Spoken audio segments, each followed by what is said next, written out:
Hello every one. ദേ അപ്പം നമ്മുടെ NEET 2024 result വന്നപ്പോഴത്തേക്കിനും ബ്രില്യൻറ്റിന് പൊന്തുവൽ ചാർത്തി നമ്മുടെ മിടുക്കന്മാരും മിടുക്കികളും സ്പെഷ്യലി ഫ്രം കോഴിക്കോട് നിന്ന് ഇമ്പോർട്ട് ചെയ്ത ആൾക്കാരാണ് ദേ ഈ നിൽക്കുന്നവർ. അപ്പോൾ ഉറപ്പായിട്ട് അവർ ഹാപ്പി ആയിരിക്കും, അവർക്ക് കുറേ മെമ്മറീസും കാണുമായിരിക്കും. സോ അവരുടെ ഒരു ഹാപ്പി മൊമെന്റ് നമുക്കൊന്ന് ഷെയർ ചെയ്യാനായിട്ട് അവരോടൊന്ന് ചോദിക്കാം. ആദ്യം തന്നെ അവരെ നമുക്ക് പരിചയപ്പെടാം. ഓക്കെ, അവരുടെ സ്ഥലം എന്താണ് അല്ലെങ്കിൽ അവരുടെ സ്കോർ എന്തെന്നൊക്കെ നമുക്കൊന്ന് ചോദിക്കാം. എൻ്റെ പേര് റിയ. ഞാൻ വടകരയിൽ നിന്ന് വരുന്നു. എനിക്ക് എൻ്റെ നീറ്റ് സ്കോർ 678. ഞാൻ ഗൗരി, ഞാൻ വയനാട്ടിൽ നിന്നാണ്. NEET score 652. എൻ്റെ പേര് അഭിനവ്, ഞാൻ ചേവരമ്പലത്ത് നിന്ന് വരുന്നത്. എൻ്റെ സ്കോർ 715. ഞാൻ ഭരത് അരുൺ, ഞാൻ കോഴിക്കോട് നിന്ന് വരികയാണ്. എൻ്റെ നീറ്റ് സ്കോർ 700. ഞാൻ കെവിൻ ആന്റണി, ഞാൻ വരുന്നത് കണ്ണൂരിൽ നിന്നാണ്. എൻ്റെ നീറ്റ് സ്കോർ 680. എൻ്റെ പേര് ഇർഫാൻ ഫൈസൽ, ഞാൻ വടകര എന്നാണ്.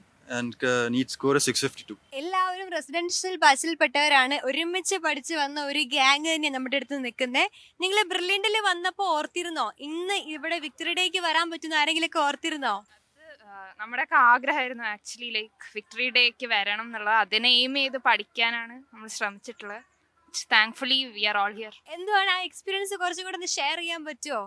എന്തെങ്കിലുമൊക്കെ സ്പെഷ്യലായിട്ട് പറയാനുള്ള മെമ്മറീസ് എന്തെങ്കിലും ഉണ്ടോ ബ്രില്യൻറ്റിൽ നിന്ന് കിട്ടിയത്? എൻ്റെ പഠിച്ച എല്ലാ മെമ്മറിയും എല്ലാ ക്ലാസ്സും സ്പെഷ്യൽ തന്നെയായിരുന്നു. എല്ലാം ഒരു ഗോൾഡൻ മെമ്മറി ആയിട്ട് തന്നെയാണ് ഇപ്പോൾ കാണുന്നത്. കഴിഞ്ഞ 2 വർഷമായിട്ട് എല്ലാം തന്നെ. നമുക്ക് കുറെ വീക്ക്ലി എക്സാംസും അല്ലെങ്കിൽ മോഡൽ എക്സാംസ് ഒക്കെ ഒത്തിരി ഉണ്ടായിരുന്നല്ലോ, അത് എത്രത്തോളം നിങ്ങളെ ഹെൽപ്പ് ചെയ്തു? അത് ഭയങ്കരമായിട്ട് ഹെൽപ്പ് ചെയ്തു. എല്ലാ വീക്ക്ലി എക്സാമിലും നമുക്ക് മിസ്റ്റേക്സ് കുറേ ഉണ്ടാവുന്നുണ്ടെങ്കിൽ അതെല്ലാം കറക്റ്റ് ചെയ്ത് അടുത്ത വീക്ക്ലി എക്സാമിന് അതിനെക്കാട്ടും നന്നായി പെർഫോം ചെയ്യാൻ സഹായിച്ചു. എല്ലാവർക്കും ഒരേപോലെ ആയിരിക്കണമെന്നില്ല സബ്ജക്റ്റുകളൊക്കെ, ചിലർക്ക് ചിലത് ടഫായിരിക്കും. നിങ്ങൾക്ക് പൊതുവെ ടഫായിട്ട് തോന്നിയ സബ്ജക്റ്റ് ഏതൊക്കെയായിരുന്നു? ഫിസിക്സ് ആയിരുന്നു കുറച്ചൊരു ടഫ്, പക്ഷേ പ്രാക്ടീസ് ആയതുകൊണ്ട് അവസാനം നന്നായി ചെയ്യാൻ പറ്റി.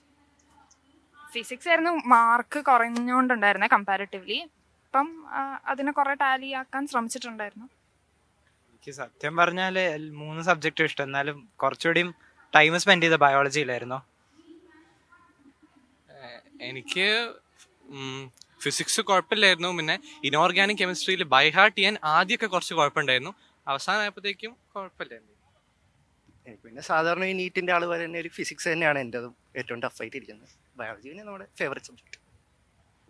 എനിക്ക് തുടക്കത്തിൽ ഫിസിക്സ് ആയിരുന്നു ടഫ്. പിന്നെ ലാസ്റ്റ് ഇങ്ങനെ പ്രാക്ടീസ് ചെയ്ത് കൊണ്ടുവരുമ്പോൾ ഫിസിക്സ് അത്യാവശ്യം കുഴപ്പമില്ലാണ്ടായി. പിന്നെ ബയോളജിയിലെ മാർക്ക് കുറയാൻ തുടങ്ങി. അപ്പം പിന്നെ അത് പ്രാക്ടീസ് ചെയ്ത് അപ്പം കെമിസ്ട്രിയിലെ മാർക്ക് കുറയാൻ തുടങ്ങി. അപ്പം ലാസ്റ്റ് അത്യാവശ്യം എല്ലാം പ്രാക്ടീസ് ചെയ്ത് വരുമ്പോൾ എല്ലാം ഈസിയായി വരും. അപ്പം നമ്മുടെ 2025 ഇപ്പം പുതിയ പിള്ളേർ അഡ്മിഷൻ എടുത്തിട്ടുണ്ട്, അവർക്കും എല്ലാം പറഞ്ഞു കൊടുക്കാൻ ടിപ്സ് എന്തെങ്കിലും ഉണ്ടോ? നിങ്ങൾ യൂസ് ചെയ്ത എന്തെങ്കിലും ടിപ്പുകളൊക്കെ പഠിക്കുമ്പോഴത്തേക്കിനും ഹെൽപ്ഫുൾ ആവുന്നത്? ടിപ്പല്ല, ഒരു അഡ്വൈസ് ആണ്. എപ്പോഴും ബാക്ക്ലോഗ്സ് ഇടരുത്. എപ്പോഴും മാക്സിമം എല്ലാം അന്ന് തന്നെ കവർ ചെയ്യാൻ നോക്കുക. അല്ലെങ്കിൽ സ്നോബോൾ പോലെ വലുതായി വരുന്ന അവസാനമാകുമ്പോൾ ടെൻഷൻ ആവും. പിന്നെ ഈ NCERT വായിക്കുമ്പോൾ NCERT എന്തായാലും എല്ലാം വായിക്കണം. എസ്പെഷ്യലി അവസാനം നമ്മളെല്ലാവരും നെഗ്ലക്ട് ചെയ്യുന്നതാണ് അതിൻ്റെ ചാപ്റ്ററിൻ്റെ സമ്മറി എന്തായാലും വാങ്ങിക്കണം. ഇപ്രാവശ്യത്തെ ഫിസിക്സ് ഒരു ആറ്റമിൻ്റെ ക്വസ്റ്റ്യൻ, കോൺട്രവേഴ്സിയായ ക്വസ്റ്റ്യൻ, അത് ഫിസിക്സ് NCERT ബാക്ക് ചെയ്ത സമ്മറി തന്നെയായിരുന്നു. അപ്പോൾ സമ്മറി ഒരിക്കലും സ്കിപ്പ് ചെയ്യാൻ പാടില്ല. ട്രൂ ഇൻസ്പിറേഷൻ അങ്ങനെ ആരെങ്കിലും ഒക്കെ ഉണ്ടോ? അല്ലെങ്കിൽ നിങ്ങൾ ബാക്ക് ഓഫ് ചെയ്യണമെന്ന് വിചാരിച്ച സമയത്ത് നിങ്ങളെ ഒന്ന് പൊക്കി എടുത്തോണ്ട് വന്ന, അല്ലെങ്കിൽ നിങ്ങൾക്ക് സ്പെഷ്യലായിട്ട് പറയാനുള്ള ആരെങ്കിലും ഒക്കെ ഉണ്ടോ? നമ്മുടെ ക്ലാസ് ടീച്ചർ മെൻറ്റർ തന്നെയാണ് പീയൂഷ് സാറ്. നമ്മുടെ എല്ലാവരുടെയും ഫ്രസ്ട്രേഷൻസ് കേട്ടോണ്ടിരുന്ന സാറായിരുന്നു. നമ്മളൊക്കെ സ്ഥിരമായിട്ട് സാറിൻ്റെ അടുത്ത് പോയിട്ട് സംസാരിക്കുന്നു. അപ്പോൾ സാറ് കുറേ അഡ്വൈസ് ചെയ്യും.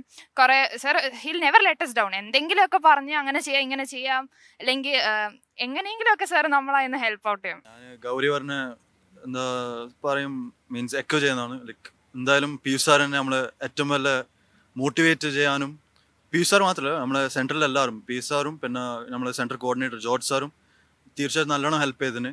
പിന്നെ ഒബ്വിയസ്ലി നമ്മളെ പേരൻസ് എല്ലാവരും, നമുക്ക് ഒരു ബാക്ക് ബോണായിട്ട് നമ്മളെ ലൈക്ക് സ്ട്രക്ചറായിട്ട് പേരൻസ് ഉണ്ട്, ടീച്ചേഴ്സ് ഉണ്ട്. ഇപ്പം നമ്മൾ ഒറ്റപ്പെട്ട ആ ഫീലിംഗ് ഒരിക്കലും ഉണ്ടാവില്ല. പിന്നെ ആരാന്ന് വെച്ചാൽ നമ്മുടെ ചുറ്റുമുള്ള നമ്മുടെ ഫ്രണ്ട്സിനെയും കൂടെ ഇല്ല നമുക്ക്. ഇവരും നമ്മളെ കുറേ പിന്നെ അവരെ നോക്കിയിട്ട് നമ്മൾ പഠിക്കുന്നത്. പിന്നെ നമ്മുടെ ഹോസ്റ്റലിൽ വാർഡനൊക്കെ ഉണ്ടായിരുന്നു നമുക്ക് സപ്പോർട്ട് ചെയ്യാൻ. നമ്മുടെ ബ്രില്യൻറ്റ് ഫാമിലി ആയിക്കോട്ടെ, അവരവരുടെ സ്വന്തം ഫാമിലി, അവരുടെ ഫ്രണ്ട്സ് എല്ലാവരും തന്നെ ഇവർക്ക് ട്രൂ ഇൻസ്പിറേഷൻസ് ആയിരുന്നു. ഒരു ഡ്രീം ക്യാമ്പസ്, എനിക്ക് ഇന്ന ഹോസ്പിറ്റലിൽ കയറണം അല്ലെങ്കിൽ ഇന്ന സ്പെഷ്യലൈസ് ചെയ്യണം എന്നൊക്കെ നിങ്ങൾക്ക് സ്വപ്നങ്ങളുണ്ടോ? കാണുമായിരിക്കുമല്ലോ, ഇല്ലാതിരിക്കത്തില്ല. ഓരോരുത്തരെന്ത് പറയുമോ? ഫസ്റ്റ് അറ്റംപ്റ്റ് തന്നെ ഗവൺമെൻറ് മെഡിക്കൽ കോളേജ് കയറണം തന്നെയായിരുന്നു ആഗ്രഹം. കോഴിക്കോട്, തിരുവനന്തപുരം, തൃശ്ശൂർ ഇതിലൊക്കെ ഏതെങ്കിലും ഒന്ന് കയറണം എന്നാണ് ആഗ്രഹം. അങ്ങനെ നോക്കുകയാണെങ്കിൽ ഗവൺമെൻറ് മെഡിക്കൽ കോളേജ് കാരണം തന്നെ വിചാരിച്ചാണ് പഠിച്ചത്. പക്ഷെ ഇപ്പം ഈ റാങ്ക് ഇത്ര കുഴപ്പമുള്ളതുകൊണ്ട് അതെങ്ങനെയായിരിക്കും എന്ന് അറിയില്ല. ഞാൻ എയിംസ് അല്ലെങ്കിൽ ജിപ്മർ വേണമെന്ന് വിചാരിച്ച് പഠിച്ചത്. അപ്പോൾ എനിക്ക് ജിപ്മർ കിട്ടും തോന്നുന്നു. എനിക്ക് സന്തോഷമുണ്ട്. ഫസ്റ്റിന് എയിംസ് ഡൽഹി, അത് കഴിഞ്ഞാൽ പിന്നെ കോഴിക്കോടായിരുന്നു എനിക്ക് താല്പര്യം. അപ്പോൾ ഇപ്പോൾ എനിക്ക് കോഴിക്കോട് കിട്ടും തോന്നുന്നു. അപ്പോൾ പിന്നെ സ്പെഷ്യലൈസേഷൻ എനിക്ക് MBBS കയറി കഴിഞ്ഞിട്ട് ഏത് സബ്ജക്റ്റാണ് താല്പര്യം അപ്പം തീരുമാനിക്കാമെന്ന് വിചാരിച്ചു. എനിക്ക് കോട്ടയം മെഡിക്കൽ കോളേജാണ് ആവശ്യമുള്ളത്, വേണ്ടത്. പിന്നെ സ്പെഷ്യാലിറ്റി എന്ന് പറഞ്ഞാൽ എനിക്കൊരു ക്ലിനിക്കൽ സ്പെഷ്യാലിറ്റിയാണ് പേഷ്യൻസ് ഉള്ളത്.